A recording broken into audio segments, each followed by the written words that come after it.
In 1856, a minister in Vermont wrote a letter to his brother. He said the water in his own house had frozen solid overnight. The ink on his desk had turned to black ice. His kids slept in wool caps, piled together next to the last warm embers in the house. And here's the part that should stop you cold. That wasn't a disaster. That was just a normal Tuesday in January. So how do you go from an entire country freezing inside their own homes to people cracking their windows open in February because the apartment is too hot? It starts with a fireplace that didn't actually work. Stick with me. By the end of this, you'll never look at your radiator the same way again. Chapter 1. A house built for the wrong season. In the 1700s, American homes were not built for winter. They were built for summer. An English visitor to upstate New York in 1827 said it straight. American houses were built, in his words, without a single thought for the 6 months of winter people had to survive. Thin walls, gaps in the floorboards, gaps around every window.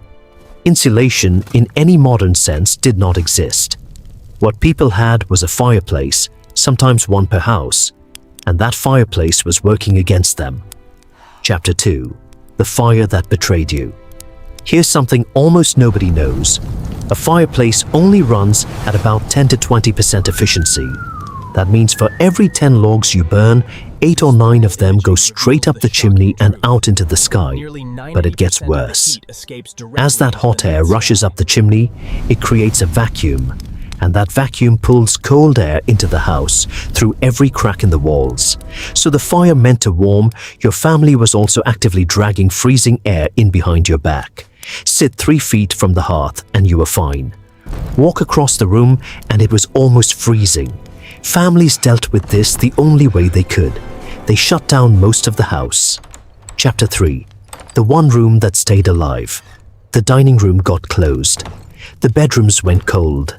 Unless you were rich enough to pay servants to keep a fire in every room. Everyone else retreated into one space. It was called the keeping room.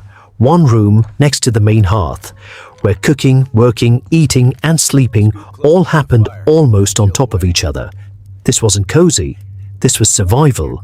You slept in your clothes. You wore a wool cap to bed because your body loses a huge amount of heat through your head. And in the morning, frozen eggs, frozen milk, bread dough that refused to rise. If nobody woke up in the freezing dark to feed that fire, everyone woke up colder than when they fell asleep. Chapter 4.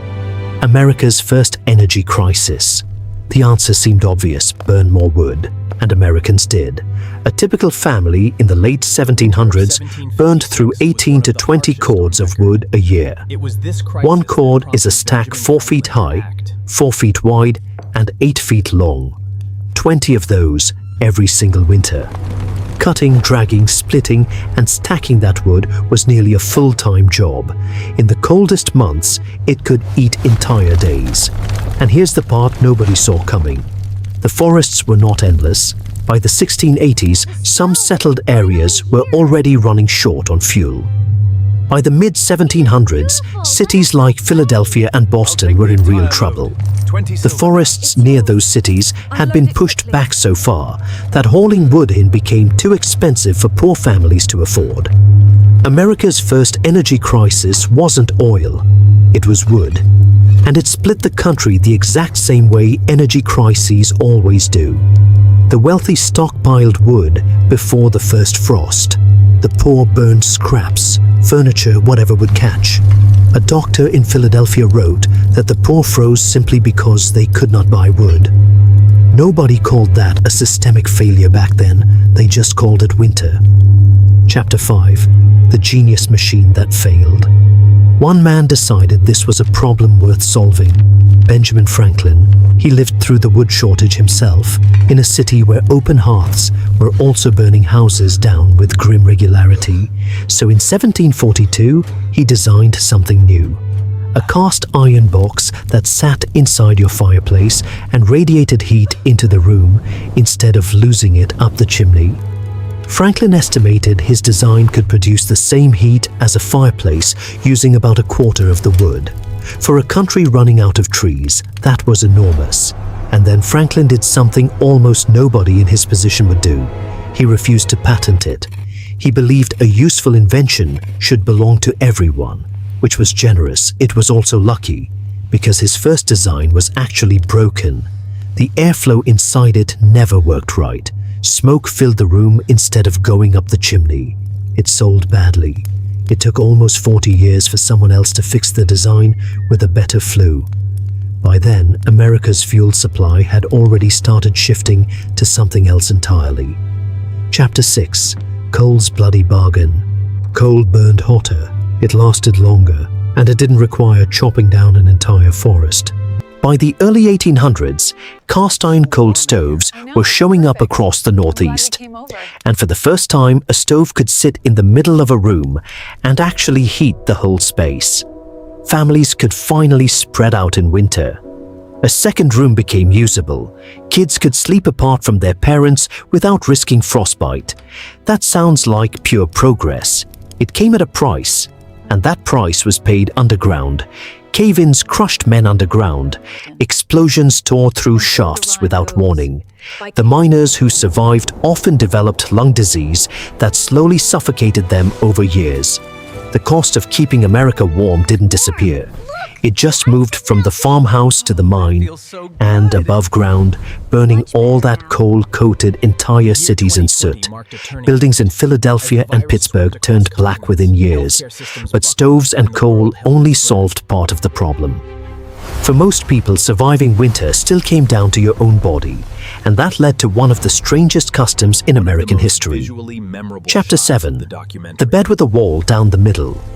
Before heated bedrooms existed, families heated bricks in the fireplace, wrapped them in cloth, and tucked them into bed an hour before sleep. The warmth lasted maybe an hour. After that, you were on your own. Wool caps at night weren't fashion, they were survival gear. Now here's where it gets genuinely strange. There was a courtship practice called bundling. A courting couple would share a bed for the night. Fully clothed, sometimes with a wooden board placed down the middle. It sounds bizarre today. It made complete sense in a world with no heating. Heating a parlor for one evening visit could burn through a day's worth of firewood a family couldn't spare. A bed was already warm. An 18th century rhyme said it plainly. Since in a bed a man and maid may bundle and be chaste, it does no good to burn out wood, it is just needless waste. Cold wasn't an inconvenience back then, it was the operating system of daily life from November straight through to March. Chapter 8. The deadly pandemic that made your apartment an oven. Now we finally answer the question from the start of this video. In 1855, an engineer named Franz Sangali invented the modern cast-iron radiator. Hot water or steam from a basement boiler traveled through pipes into every room. For the first time in history, an entire building could be warm at once. Adoption was slow. It was expensive. Only wealthy families in cities like New York installed it at first. Then in 1918, something nobody saw coming accelerated the whole thing overnight. A pandemic.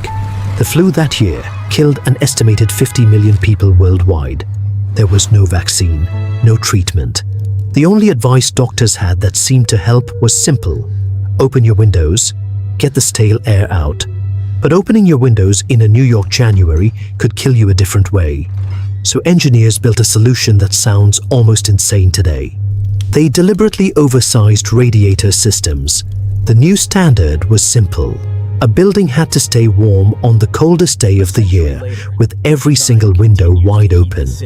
Radiators were placed directly under windows, so incoming fresh air got heated the instant it entered the room. This wasn't about comfort, this was pandemic defense, and it worked. Then the pandemic ended, and people forgot why the radiators ran so hot. The Great Depression hit in 1929. Families shut their windows because they couldn't afford to waste the heat escaping through them. The rooms turned unbearably hot. The cold never did. We just forgot what it feels like. So next time your radiator runs hot enough to make you open a window in the middle of winter, you'll know exactly why. If you want more stories like this, ones about the everyday objects and systems we never think twice about, that's exactly what Dustborn is built for. Subscribe, and next time you'll never look at your own home the same way again.